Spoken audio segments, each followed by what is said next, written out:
Hi hello welcome. இது joint family சமையல். எல்லோரும் எப்படி இருக்கீங்க ஃப்ரெண்ட்ஸ்? நல்லா இருக்கீங்களா? நம்ம சேனலை ஃபஸ்ட் டைம் பார்க்குறாந்தா சப்ஸ்கிரைப் பண்ண மறக்காதீங்க. அப்படியே பக்கத்தில் உள்ள பெல் பட்டனையும் ப்ரெஸ் பண்ணிக்கோங்க. ஹாய், நம்ம இன்றைக்கி இந்த வீடியோவில் ஒரு ஹெல்த்தியான ஈவினிங் ஸ்நாக்ஸ் தாங்க பார்க்க போகிறோம். பீட்ரூட் வச்சு செய்ய போகிறோம். ரொம்பவுமே ஹெல்த்தியாக இருக்கும் இந்த கொலக்கட்டை, பீட்ரூட் கொலக்கட்டை. வாங்க வீடியோக்குள்ளே போயிடலாம்.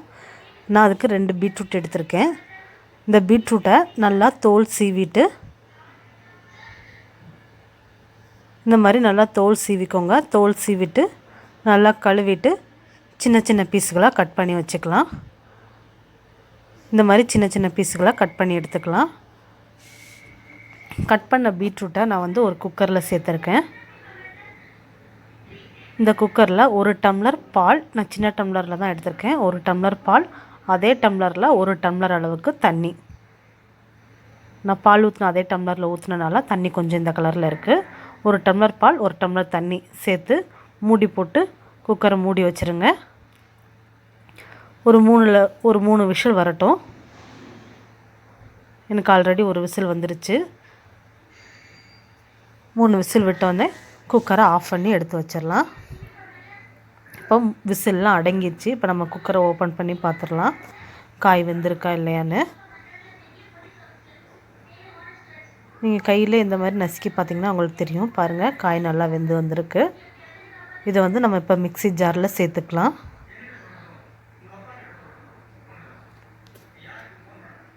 காயெல்லாம் மிக்ஸி ஜாரில் சேர்த்துக்கிட்டேன். இது கூட ஒரு 5 ஏலக்காய் சேர்த்துக்கலாம். குக்கரில் இந்த தண்ணி பால் இது 1 டம்ளர் இருக்குது. நம்ம 2 டம்ளர் சேர்த்துருந்தோம். காய் வேகிறதுக்கு 1 ஆயிடுச்சு. இன்னும் 1 டம்ளர் இருக்குது. அப்படியே பத்திரமா இருக்கட்டும். இப்போ ஒரு வானொலி எடுத்துக்கோங்க. அந்த வானொலியில் 1 கப் அளவுக்கு வெல்லம்,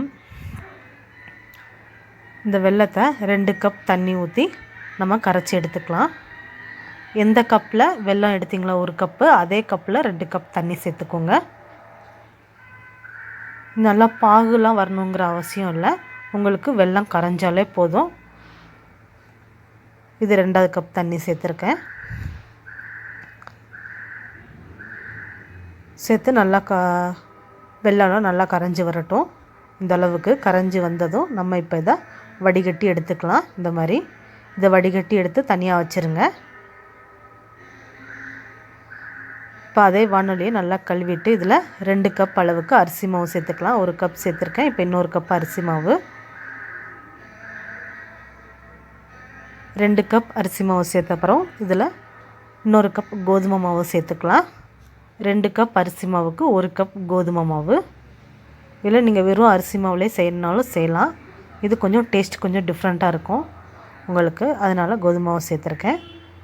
இது கொஞ்சமாக நெய் சேர்த்துக்கோங்க. நெய் ஒரு வாசனைக்காக தான். உங்களுக்கு விருப்பம் இருந்தால் சேர்த்துக்கோங்க, இல்லைன்னா ஸ்கிப் பண்ணிடுங்க. சேர்த்து நல்லா வாசனை வர அளவுக்கு வறுத்துக்கலாம் இந்த மாவை.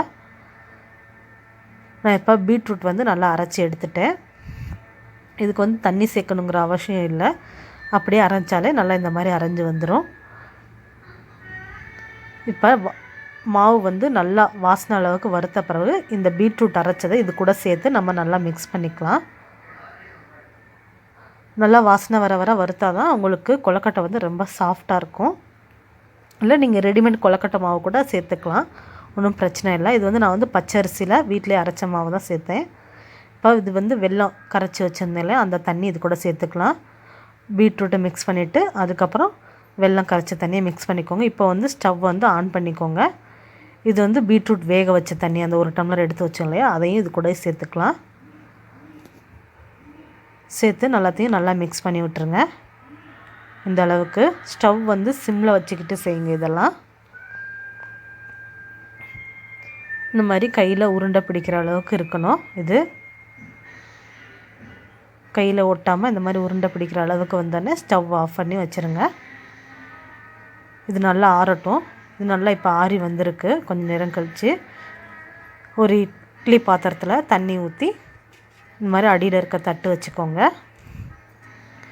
இப்போ இதை நம்ம உருண்டை பிடிக்க ஆரம்பிச்சிடலாம். உங்களுக்கு என்ன கையில் கொஞ்சம் எண்ணெயோ இல்லை நெய்யோ தடவிக்கோங்க. தடவிக்கிட்டு நீங்கள் இதை உருண்டை பிடிக்க ஆரம்பிச்சிடலாம். உங்களுக்கு என்ன டிசைன் பிடிக்குமோ அந்த மாதிரி செஞ்சுக்கோங்க. உருண்டையாக கூட பிடிச்சிக்கலாம், இல்லை கொலக்கட்டை மாதிரி கூட பிடிச்சிக்கலாம். நான் எனக்கு விருப்பமான டிசைனுகளில் பிடிக்க போகிறேன். நீங்கள் இது நெய் எண்ணெய் தடவணும் கூட அவசியம் இல்லை, அப்படியே கூட நீங்கள் செய்யலாம். நெய் கையில் கொஞ்சம் அப்ளை பண்ணிவிட்டு இதை உருண்டை பிடிக்க ஆரம்பித்தோன்னா கொஞ்சம் வாசனையாக இருக்கும் இல்லையா, அதுக்காக தான் நான் அப்ளை பண்ணியிருக்கேன். நான் கொலக்கட்டை ஷேப்லேயும் செஞ்சுருக்கேன், நிறையா விதமான ஷேப்லேயும் செஞ்சுருக்கேன். உங்களுக்கு காமிக்கிறேன் பாருங்கள். இந்த மாதிரியும் செஞ்சுருக்கேன், உருண்டையாகவும் செஞ்சுருக்கேன், சிலிண்டர் ஷேப்லேயும் செஞ்சுருக்கேன். இதை நம்ம இப்போ அடுப்பில் வச்சு ஆன் பண்ணி ஒரு 10 நிமிஷம் நல்லா வேக வச்சிடலாம். மூடி வச்சு ஒரு 10லேருந்து 15 நிமிஷம் வரைக்கும் ஆகும். நல்லா வெந்த வர பார்க்கலாம். இப்போ ஒரு 15 நிமிஷம் ஆயிடுச்சு. இது நல்லா வெந்திருக்கு. ஓப்பன் பண்ணி பார்க்கலாம் வாங்க. சூடாக இருக்குது. இப்போ நான் ஒரு பிளேட்டில் வச்சுட்டு உங்களுக்கு காமிக்கிறேன். பார்த்திங்களா, சுவையான நம்ம பீட்ரூட் கொலக்கட்டை ரெடி ஆயிடுச்சு. இந்த வீடியோ உங்களுக்கு பிடிச்சிருந்தால் லைக் பண்ணுங்கள், ஷேர் பண்ணுங்கள். மறக்காமல் நம்ம ஜாயின்ட் ஃபேமிலி சமையலை சப்ஸ்கிரைப் பண்ணுங்கள். தேங்க்யூ ஃபார் வாட்சிங்.